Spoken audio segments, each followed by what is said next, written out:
ദയാവധം എന്നത് എന്നും ഒരു വിവാദ ചർച്ചാ വിഷയമാണ്.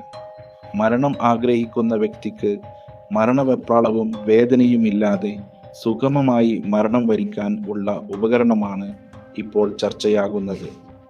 ദയാവധത്തിന് ഉപയോഗിക്കാനായി രൂപകൽപ്പന ചെയ്ത ഒരു ഉപകരണമാണ് സാർക്കോപോഡ്.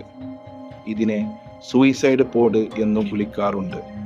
ഫിലിപ്പ് നെറ്റ്സ്കെ, അലക്സാണ്ടർ ബന്നിക് എന്നിവർ ചേർന്നാണ് ഇത് നിർമ്മിച്ചത്. ഇതൊരു 3D പ്രിന്റ് ചെയ്ത വേർപെടുത്താവുന്ന ചേംബറാണ്. ഇതിനുള്ളിൽ ദ്രാവക നൈട്രജൻ അടങ്ങിയ ഒരു കാൻഡർ ഉണ്ടാക്കും. ഈ ഉപകരണം പ്രവർത്തിപ്പിക്കുമ്പോൾ ചേംബറിനുള്ളിലെ നൈട്രജൻ വാതകം നിറയുന്നു. ഇത് ഓക്സിജന്റെ അളവ് അതിവേഗം 5% താഴെയാക്കുന്നു. നൈട്രജൻ ഒരു നിഷ്ക്രിയ വാതകം ആയതിനാൽ ശ്വാസം മുട്ടുന്നതിൻ്റെ പരിഭ്രാന്തി ഉണ്ടാക്കാതെ തന്നെ വ്യക്തിക്ക് പെട്ടെന്ന് ബോധക്ഷയം ഉണ്ടാവുകയും ഏതാനും മിനിറ്റുകൾക്കുള്ളിൽ മരണം സംഭവിക്കുകയും ചെയ്യും.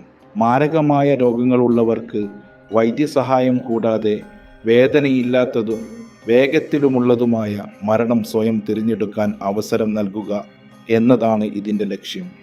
ഈ ഉപകരണം ദയാവധത്തെക്കുറിച്ചും മരണത്തിലുള്ള വ്യക്തിയുടെ അവകാശത്തെക്കുറിച്ചുമുള്ള നിയമപരവും ധാർമ്മികവുമായ നിരവധി ചർച്ചകൾക്ക് വഴി തുറന്നിട്ടുണ്ട്. സാർക്കോ എന്ന പേര് ലാറ്റിൻ വാക്കായ സാർക്കോഫാഗസ് എന്നതിൽ നിന്നാണ് വന്നത്. അതിനർത്ഥം ശവപ്പെട്ടി എന്നാണ്. സ്വിറ്റ്സർലാൻഡിലെ മരങ്ങളുടെ ഇടയിലാണ് സാർക്കോ സൂയിസൈഡ് പോഡ് സ്ഥാപിച്ചിരുന്നത്.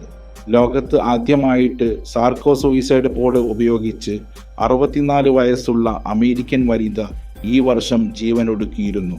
സാർക്കോ സൂയിസൈഡ് പോഡ് നിർമ്മിച്ചിരിക്കുന്നത് ലാസ്റ്റ് റിസോർട്ട് എന്ന സ്ഥാപനമാണ്. സ്വിറ്റ്സർലാൻഡിലെ സാർക്കോയുടെ ഉപയോഗം നിയമവിരുദ്ധമാണ് എങ്കിലും ദയാവധം അനുവദിക്കുന്ന രാജ്യമാണ്. ആളുകളെ മരിക്കുന്നതിന് സഹായിക്കാനായി പ്രവർത്തിക്കുന്ന വിവിധ സ്ഥാപനങ്ങളും സ്വിറ്റ്സർലാൻഡിലുണ്ട്. News desk, the news I.